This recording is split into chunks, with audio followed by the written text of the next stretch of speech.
Hello, guys. Today I'm interviewing Louie Lynn. He's 10 wins. He's undefeated with 10 wins, and he's the WBC Silver Featherweight Champion. And glad to have you on, mate. No, thanks a lot, Sam. Pleasure to be on here, mate. And I've got to say you're a legend, you're a young man and you're smashing it. So yeah, all Thank respect you, to you, mate. Yeah. And my first question was, what went wrong with the James Beach fight that you were meant to fight Beach? Oh yeah. So basically I had in training camp I had this injury in my shoulder, which I've had it for a while, probably since like my 8th fight really, and even my last fight, it was causing a problem. But obviously, thanks to Jesus, it wasn't like I could carry on in my fight and it wasn't a problem. But basically, it sort of went away since after my last fight, September. Actually, tomorrow will be a whole year, 365 days since I last fought. But we had the clash of heads, so I couldn't fight, and then over Christmas, and then I got back in. Obviously, I was training and got back sparring, and basically my physio, I was meant to do all these exercises like twice a day and that, and I thought that I was just healed. I thought it's a miracle. That I thought my shoulder's fine now. It was no problem. I was sparring, everything was good and that, and then all of a sudden it just came back, this shoulder injury, and basically when I threw my right hand, it'll be fine, and all of a sudden I just get this right sharp pain and I can't throw my right hand, and it happened like 10 times in sparring. And I thought, you know what, like where it's happened so many times, like even I'd rest it, and every time it was going, I thought I'm not gonna.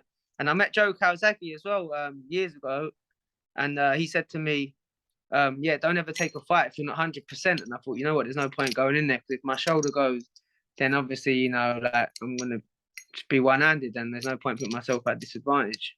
Yeah, but is that fight like in the making? But James has lost his last fight to McCann.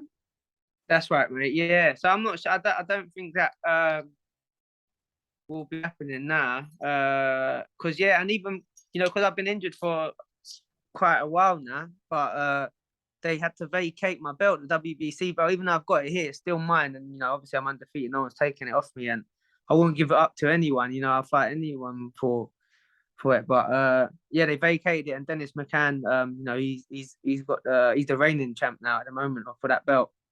Oh. But I'm happy for him. I used to train with Dennis and that, and he's coming along, and like it was just sitting there really. So would you fight Dennis though? Yeah, he's a friend of mine, like from Repton. I used to train and spar with him and that, and got a lot of respect. But I'll fight anyone, to be honest with you, Sam. So I'm not worried about that. But my manager just said they're going to be fighting for yeah, I'll fight anyone, to be honest, mate. But I'm going to be fighting for WBC international now, because my one is the silver international or something. But this one, I think that I'm fighting for next is obviously, yeah, it's a step, like it's the one above. So yeah. So I can't really complain in my next fight, so it's all good. So are you going to try and get a fight before the end of the year? Yeah. Well, I can't really say nothing yet, but I've been told. Well, November basically, I'm gonna be fighting, and it's exciting, but I can't really say when or where. But it's gonna be for I think it's WBC silver title or something like that. So yeah. That's good. Yeah, for great news. That's good. Hopefully, I can come and watch you win the title, mate. Oh, thanks. Yeah, definitely have to sort you out, mate. You have to get you there, definitely, Sam. Yeah. Team Loco, get your little Team Loco shirt and that. Yes, you know what I mean? Mate. I watched your fight. Your last fight was a great fight. You were headliner against. Yeah. I think it was at the Copper Box. That's right, mate. Yeah. You know your boxing, didn't you? Yeah. That's right. Yeah. It was a great fight. Oh, thanks, mate. It was a you had a bad good fight, wasn't it? Though. Yeah, it was bad, wasn't it? But it's healed up now. I don't can really see it, but it's it's all healed up now, thankfully, mate. You had the stitches, and it's all good now. So hopefully, yeah, please God, no more injuries, mate. Yeah, let's hope so, mate. You know what I mean? I've had Well, I had a good run really, so I can't complain. That all through my pro career, even my amateurs, really, other than like little injuries and that. But now I had two sort of back to back. But hopefully, like I say, no more injuries now, and just get the ball rolling and get back in there and get some more titles and that. Yeah. So was Jahanzeb your hardest fight so far? He one of them, yeah. I'd say between him and when I won the title, Sebastian Perez, like they both had different. They both was obviously tough fights. They brought different things to the table. I suppose Perez because he's experienced. He's done that. He's done the 12 rounds twice, I think, and 10 rounds, and he fought for like a European title. And not only that, he was on me constantly. Like throughout the fight, and like he was just so tough as well. Like I was hitting him with all my best shots, and like he just kept coming and coming. And I was like, I threw over 1,000 punches. I think I threw something ridiculous, like maybe 200 punches or something in the first round, and I had to dig like real deep. But obviously, same with Jahanzeb. Like every time I fight, I always give my all and have to dig deep. But he was just, he was the opposite. Like he's a counter puncher and he held a lot as well, which was I wasn't used to that really. But it's all learning, I suppose, Sam, isn't it?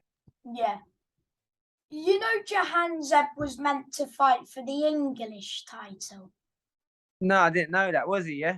He was, but his opponent got injured, so they have to reschedule. Oh, okay. When was that? It was meant to be on next weekend. Oh, okay. Right. His opponent got injured, yeah. Yeah, Andre Grant. Oh, right. Yeah, that's a shame. It's annoying when it happens, but I Yeah, suppose injuries you can't help them when they happen, mate. Can you? Like yeah. Is the one of title them you're things. Like, fighting for like ranked higher than like the English? yeah, it is. Yeah, and this Did you this beat next one Jahanzeb? apparently. What's that, mate? I thought you did well against Jahanzeb. I had you 2 rounds up. Oh, thanks, mate. And I thought I beat him, but obviously at the time because I had the cut, and I'll be honest, I was a bit upset because I really wanted to. Like, I trained so hard, and I was like, I really wanted to knock him out. To be honest with you, I'll get like I wanted a big win, and then when I got the cut and the holding and stuff like that, and I wasn't over the moon because I'm like I always want to. I'm my own worst critic. I want to be, what I mean. I want to be yeah, I've got high standards basically, you know what I mean? And I wanted to win big, like really, but yeah, I thought obviously watching it back, I thought, what I mean, I beat him clearly, like obviously, but Yeah. yeah. Were you happy when I saw the news? I was so happy for you because you were headlining. Thanks, mate. Yeah, Was that I weird? appreciate it. Were you happy because you were headlining? Did you get a lot of ticket sales? Yeah, thankfully, yeah, I had a big support. I've got to say as well, while I'm on here, massive thank you to my sponsors. John Trafer, MR Scaffolding, they they got a lot, and they've been sponsoring me since before I even turned pro, and that was like 2018. Yeah. And they still support me now, and they bought like, they got a lot of people come down from MR, Team MR, and even like my uncle Ryan, Phoenix Limit, they come down, and Craig, Heroes, Heretics, they bought tickets, and my family and friends and that. So yeah, it was great. But like you say, it was a lot of pressure. My first time being headlined. Were you Headline, I nervous? mean, to say. Yeah, I'll be honest that naturally I get nervous because I always want to perform and I want to smash it really. But what helped me is as well, Sam, and obviously I don't even know, but I have faith in Jesus and that, and on the back of my shorts as well, in the Bible, Jesus says, "I'll have faith in God," and the bit Mark 11:23 is actually my date of birth, and Jesus says, "If you believe in your heart and don't doubt, you can say to this mountain, move from here to there, and it will move." Like you can do, and we just got to have faith, and even like when we go through deep water, knowing that He's there, and I know that all the times when I've gone like my hardest fights or however hard it gets, even in training, that I'll be all right. So that's why I wasn't nervous in that sense, but naturally, yeah, you do get it's part of it a little bit because you want to perform in that, but yeah, no, it's good. It was good, thanks, mate. Good experience, and I look forward to God willing, yeah, headlining again, and I want to obviously be a great world champion, but obviously one fight at a time. But Yeah. I believe I should be able Don't to you get there. Mate. train out of the Peacocks gym? That's right. Yeah, yeah. Yeah, with like Peacock Denzel gym. Bentley and Chris Borg and stuff.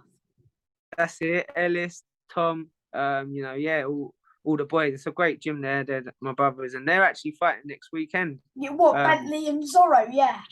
yeah, that's it. I've got They the both poster got in my big room there. Look, fights. you see the poster? Yeah. Yeah, yeah, they're both. Yeah, so I'll be going to And your that former pretty cool, so. opponent's fighting Paul Holt as well. That's right. Yeah. Oh, you know him as well. Yeah, yeah. He's fighting. Yeah, he's on there, isn't he? Against I can't Barney remember who he's Smith. fighting. Oh, is he? Oh, okay. Yeah, yeah. No, Yeah. that's good. He's good stuff. That Paul. Oh, he's a nice man and that. But he's fighting regularly now, isn't he? Yeah, he goes in the away corner, but he always has a good go. Yeah, that's it. He's a good. I suppose now he's a tough journeyman, isn't he? But I suppose before, obviously, he was what they say, like contender when I think before he got beat by maybe was it, I don't know if it was Zelfa or someone, I can't remember, but when he had the title fight as well before and that. Yeah, he fought Woodstock, I think. That's it, Woodstock. Yeah, sorry, that's it. You know better than me, mate. Yeah, that's it. Yeah, Right, but yeah, right now. it'll be a tough ask for him to beat Barney Smith. Yeah, of course. Yeah, I don't think he's gonna win that fight, to be honest. But hopefully, he gonna puts up a good show on and does himself proud in that, and make Yeah, some money for his family and all that. You know what I mean? So yeah. I yeah, it'll hope be he good. does well because I've interviewed him as well. Oh, have you? Yeah, he's Yeah, good stuff. I like Paul. he's a good He's guy, all isn't right, he? He is. Yeah, I met him after. He is. He's good stuff, and he's a top man. And I respect him like anyone who gets in the ring. But yeah, he is a humble guy, isn't he? And he comes to Yeah. fight as well. So yeah, it's good. You managed to stop Paul, didn't you? Yeah, I think in the seventh round. But I'll be honest, though, he was very hard for me to stop him, and I think we done it. I can't remember exactly what the weight was, but there was a bit of an allowance because I'll be honest as well, before my fight with Paul, I had COVID as well. And so I had to come out of the gym for like 2 weeks. This is when, it was quite serious. That And was in the Bryant v Joe Joyce undercard.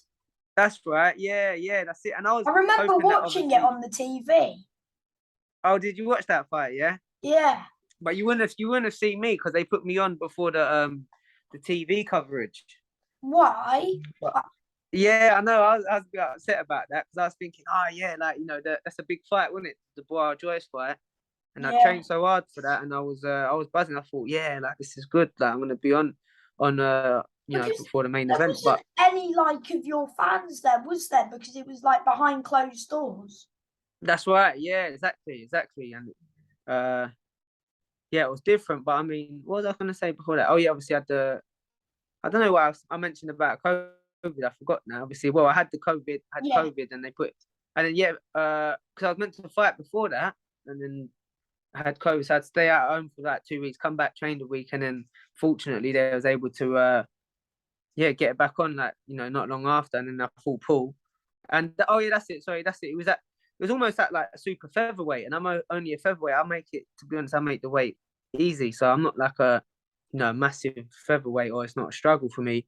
And so really, it's like when you fight someone who's a weight above, they can like take your punches a bit more, and whatever. So he's a bit, he's a tough cookie, isn't he? Was it weird fighting behind like closed doors, no one there?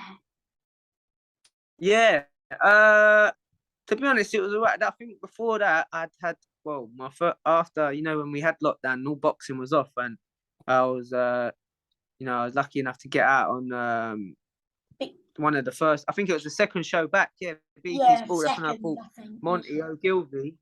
Yeah, and come out to that Blinded by Your Grace, and but yeah, I remember warming up, and then I was thinking like, oh wait, like going out, no one's even there, like.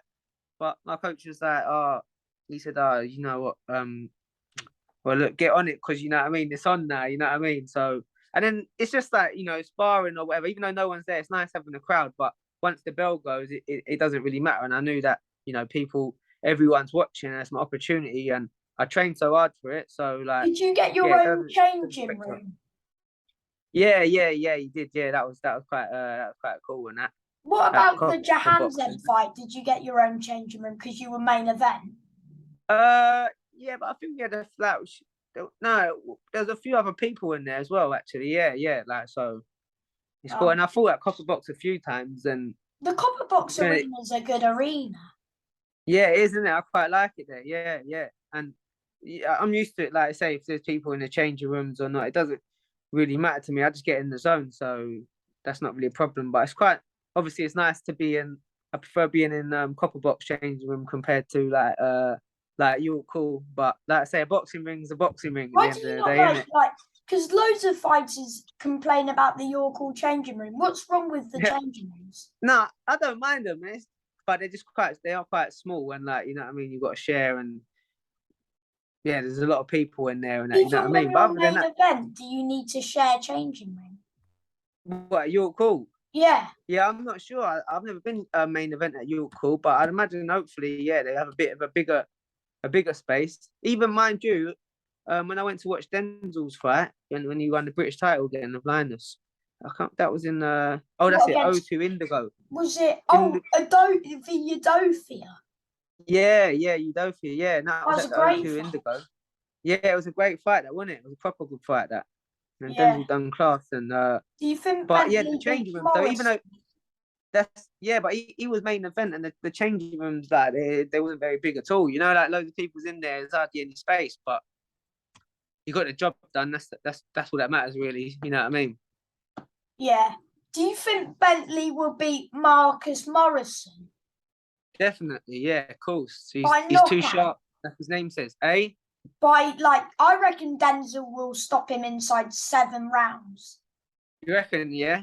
Denzel's I really reckon good. he can do it and all. I reckon he could do it as well. Like, you know what I mean? I believe he's got the power and he's class and sharp and I mean, strong you and did you experienced. So if you saw what Zach Parker did to Morrison, yeah.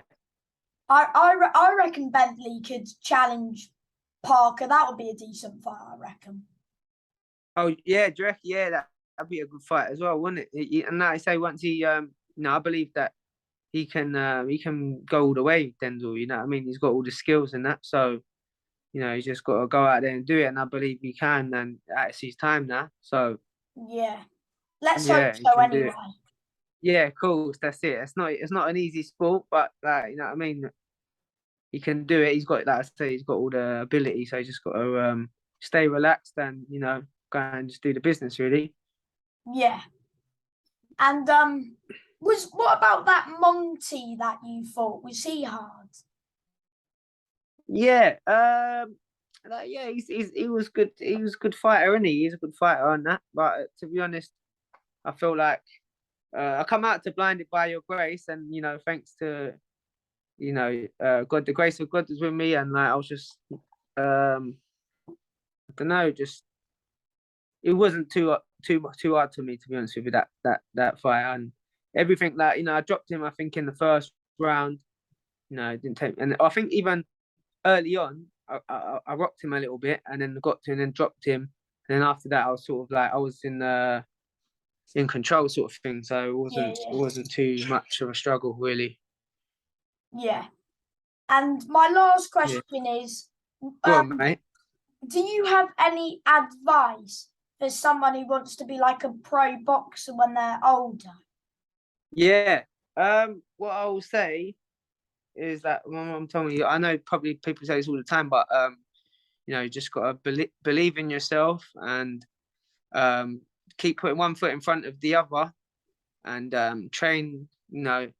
Give it everything that you've got, and like because along the way as well, not everything goes your way. You have to take the rough with the smooth, and keep learning. Like dust yourself off and practice as well. Like the more, like they say, what you put in, you get out, and just keep giving it your all and keep persevering and that. Like they say, never give up, and eventually you'll get there. Like even though, like with me myself, and what helped me the most, because I didn't always believe in this, but when I started, like I got back into boxing and that, and I wanted to be a champion. I had all that time out, and I always as well before. Like, how old are you, Sam? Don't mind me asking, mate. 13.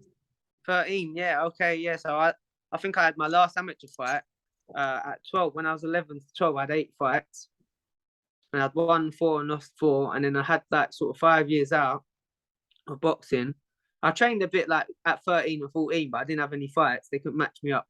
And then I'd sort of stopped boxing. I was smoking and all that. I weren't even like, I just fell out of love, stopped boxing, and then I got back into it at 17 and wanted to be a champion and give it everything. I always, like, as from even 11 years old, I prayed before I get into the ring, asked God to help me and that. But when I grew and started proper like putting my faith and trust in God to help me like grow and get better and give me the strength, that's what made me improve a lot. Like with the ABAs, you see this belt, Sam?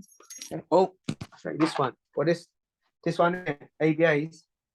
I've got. You see it? Yeah, I can see it, mate.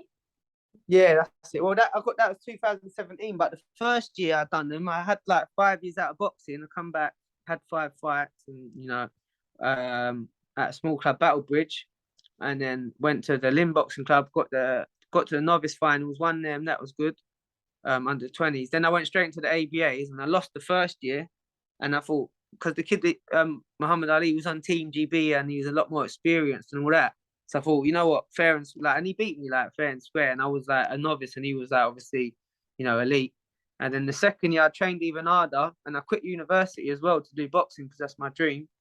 And I was training, like trying to train even harder and that.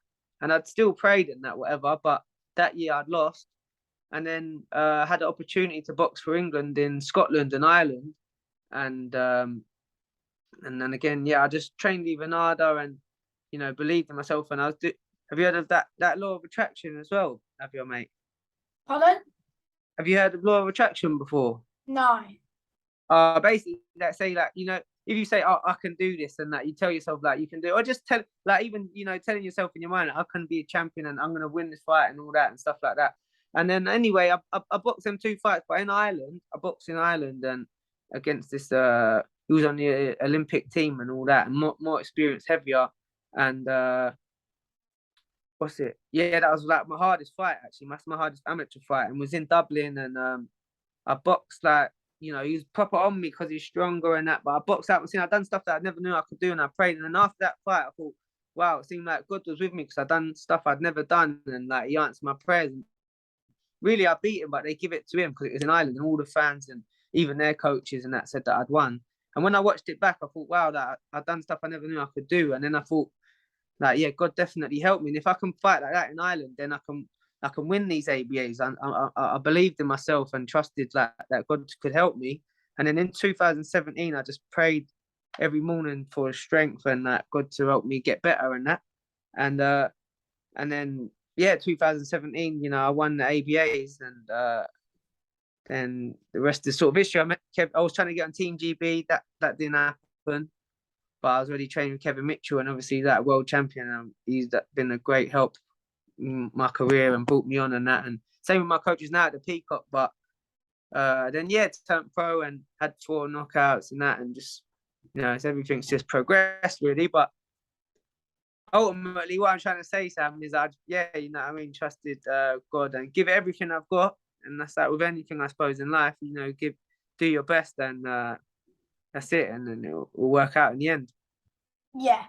And let me know when your like fight day is, because I'll try and come down to support you. Yeah, top man. Where are you from, Sam? I want to come and like. Do you like boxing, mate? Do you box yourself, do you? Yeah, I do. I do a bit of boxing, mate. Do you do? Yeah, I will have to do a bit of pads or something, mate. Definitely, and just let me know, mate, and maybe come down the gym one day or something. Okay. Thank you, mate. No worries. I appreciate. Thanks so much for the interview and that, man. You're a top man. Keep going, Sam. You know what I mean? You're doing really well, mate. Like, it's unbelievable. At 12 years old, you're doing what you're doing, mate. That is it's inspiring. Yeah. Thank you, mate. I really appreciate your time.